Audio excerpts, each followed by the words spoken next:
Realme XT phone இன்னைக்கு இந்தியால launch ஆயிருக்கு. டெக்னிக்கலா இதுதான் முதல் ஃபோன் 64 மெகா பிக்சல் கேமராவோட எடுத்துட்டு வந்திருக்காங்க. ஸோ வெறும் இந்த 64 மெகா பிக்சல் அப்படிங்கிற விஷயத்தை மட்டும் வச்சு இந்த ஃபோனை ஓட்ட ட்ரை பண்ணுறாங்களா? ஆக்சுவலாக இல்லை. இந்த Realme XT ஃபோனை பற்றி நீங்கள் தெரிஞ்சுக்க வேண்டிய 6 முக்கியமான விஷயங்களை இந்த வீடியோவில் பார்ப்போம். ஹே கைஸ், என் பேர் ஆஷ். நீங்கள் பார்த்துட்டு இருக்கிறது C4E Tech தமிழ். வீடியோ பிடிச்சிருந்துச்சுன்னா மறக்காமல் கீழே இருக்க தம்ஸ் அப் பட்டன், சப்ஸ்கிரைப், பெல் ஐகான்ஸ் இதெல்லாம் ப்ரெஸ் பண்ணுங்கள். இப்போ நம்ம வீடியோக்கு போவோம்.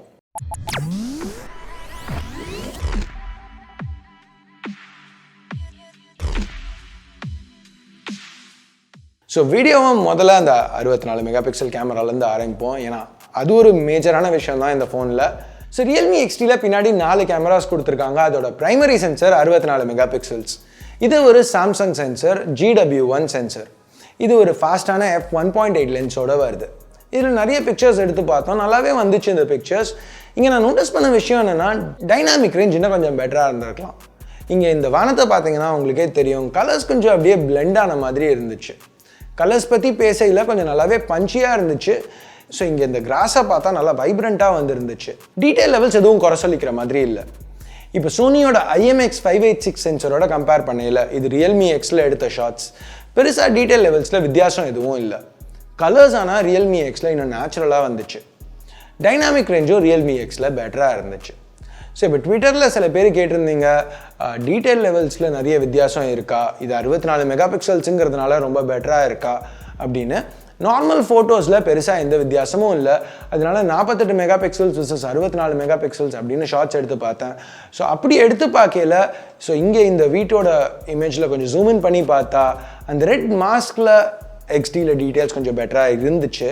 அதே மாதிரி இங்கே இந்த அப்பார்ட்மெண்ட்ஸோட ஷார்ட்டில் ஜூம் இன் பண்ணி பார்க்கல, அந்த பால்கனியில் தொங்கிட்டு இருக்க துணியில் திருப்பியும் கொஞ்சம் கிளியராக பெட்டராக இருக்குது XTல எடுத்த இமேஜ். ஆனால் இவ்வளோ ஜூம் இன் பண்ணி பார்க்கல, 2 இமேஜஸுமே ஓரளவுக்கு கிரெயினியாக தான் இருக்குது. ஸோ இந்த எக்ஸ்ட்ரா டீட்டெயில்னால பெருசாக எந்த அட்வான்டேஜும் இல்லை. ஸோ அடுத்து நைட் மோட்னு வரையில் GW1 சென்சரில் இப்போ ஜென்ரலாக ஹை பிக்சல் கவுண்ட் இருக்கிற சென்சர்ஸ் எல்லாத்துலேயும் இருக்கிற மாதிரி இதுலேயும் பிக்சல் பென்னிங் யூஸ் பண்ணுறாங்க. ஸோ 4 பிக்சல் ஒன்றா சேர்ந்து அதிகமான லைட் உள்ளே எடுக்குது. அது மட்டும் இல்லாமல் இங்கே டெடிகேட்டட் நைட் மோடும் கொடுத்துருக்காங்க. ஸோ ரிசல்ட்ஸ் நல்லாவே இருந்துச்சு.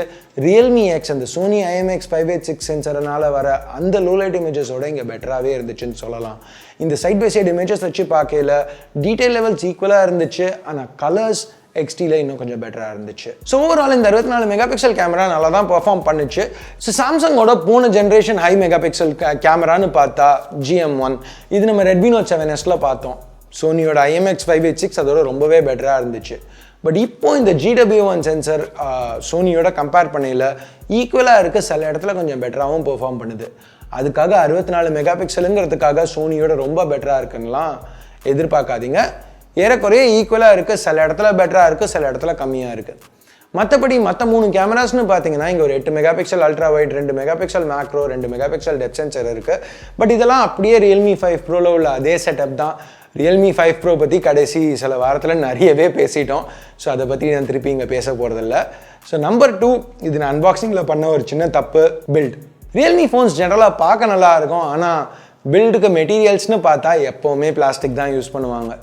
ஸோ எப்போவுமே அவங்க பிளாஸ்டிக் யூஸ் பண்ணுறதுனால XT ஃபோன் கையில் வரையில் அவங்க பிளாஸ்டிக் பார்க்க கிளாஸ் மாதிரி இருக்கும், ஆனால் பிளாஸ்டிக் தான் யூஸ் பண்ணுவாங்க. ஸோ நான் இதுவும் பிளாஸ்டிக்னு தான் நினச்சேன். ஆக்சுவலாக இது பிளாஸ்டிக் இல்லை, கிளாஸ் தான் யூஸ் பண்ணியிருக்காங்க XTல. இதுதான் முதல் ஃபோன் Realme கிளாஸ் பேக்கோடு எடுத்துகிட்டு வந்திருக்காங்க. ஸோ இங்கே பார்க்குறதுக்கு இது ரொம்பவே நல்லா இருக்குது. Realme XT Realme Xோட கொஞ்சம் சின்ன ஃபோன் தான். ஷார்ட்டாகவும் இருக்குது, ஸ்லிம்மாகவும் இருக்குது, நேரோவாகவும் இருக்குது. அது மட்டும் இல்லாமல் வெயிட்டும் கம்மியாக இருக்குது. கிட்டத்தட்ட 180 கிராம் வெயிட்டில் வந்திருக்குது.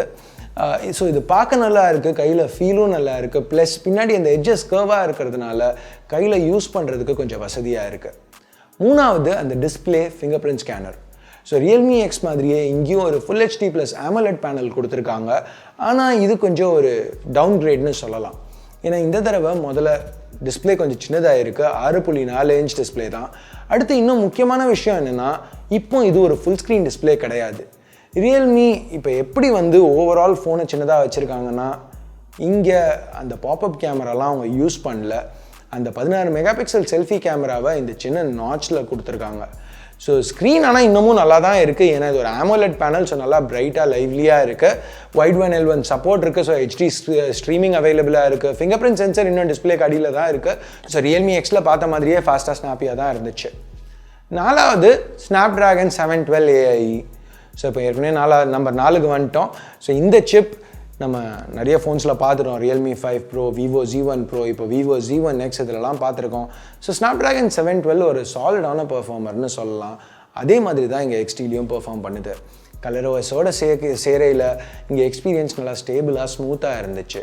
இப்போ டே டு டே யூஸ்க்கு என்ன பண்ண ட்ரை பண்ணாலும் XTல அது ஸ்மூத்தாக தான் இருந்துச்சு. ஸோ இப்போ 712 AIயில் ஒரு ஸ்ட்ராங்கான CPU மட்டும் இல்லை, ஒரு பவர்ஃபுல்லான GPUவும் இருக்குது, Adreno 616. ஸோ அதனால் கேமிங்கும் ஒரு சாலிட் எக்ஸ்பீரியன்ஸாக இருந்துச்சு.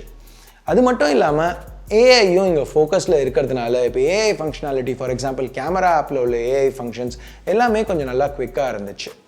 அஞ்சாவது UFS 2.1 ஸ்டோரேஜ், அப்புறம் டெடிகேட்டட் மைக்ரோ SD. ஸோ இப்போ யூசர் இன்டர்ஃபேஸ் Realme XTல நல்லா ஃபாஸ்ட்டாக இருந்துச்சு. அதுக்கு காரணம் Snapdragon 712 ஒரு காரணம் தான், ColorOS 6 ஒரு காரணம் தான், ஆனால் ஸ்டோரேஜ் ஸ்பீடும் ஒரு காரணம் தான். ஸோ அங்கே தான் UFS 2.1 முக்கியமாக இருக்குது. ஸோ UFS 2.1 இருக்கிறதுனால ரீட்ரைட் ஸ்பீட்ஸ் இன்னும் ஃபாஸ்ட்டாக இருக்குது. அதனால ஆப்ஸ் இன்னும் கொஞ்சம் ஃபாஸ்ட்டாக லான்ச் ஆக முடியுது. ஸோ ஸ்பீட் இன்னும் அதிகமாக இருக்குது இந்த ஃபோனில். ஸோ ஸ்டோரேஜ் பற்றி பேசையில் இங்கே நிறைய காம்பினேஷன்ஸ் கொடுக்குறாங்க. 4, 6, 8 GB RAM options, 64, 128 GB storage options, plus உங்களுக்கு இதை எக்ஸ்பேண்ட் பண்ணணும்னா டெடிகேட்டட் மைக்ரோ SD சப்போர்ட் கொடுத்துருக்காங்க இந்த தடவை. ஸோ இது Realme Xல ஒரு மேஜர் நெகட்டிவாக இருந்துச்சு, மைக்ரோ SD சப்போர்ட் இல்லாதது. ஸோ இந்த தடவை XTல அதை ஃபிக்ஸ் பண்ணி எடுத்துகிட்டு வந்திருக்கிறது கண்டிப்பாக ஒரு பாசிட்டிவ். ஸோ இப்போ Realme Xலேருந்து மாற்றின விஷயங்களை பற்றி நம்ம பார்க்கையில் பேட்டரி கெப்பாசிட்டியும் மாற்றிருக்காங்க. ஸோ அதுதான் 6வது விஷயம். 4000 mAh battery, VOOC 3.0 fast charge support.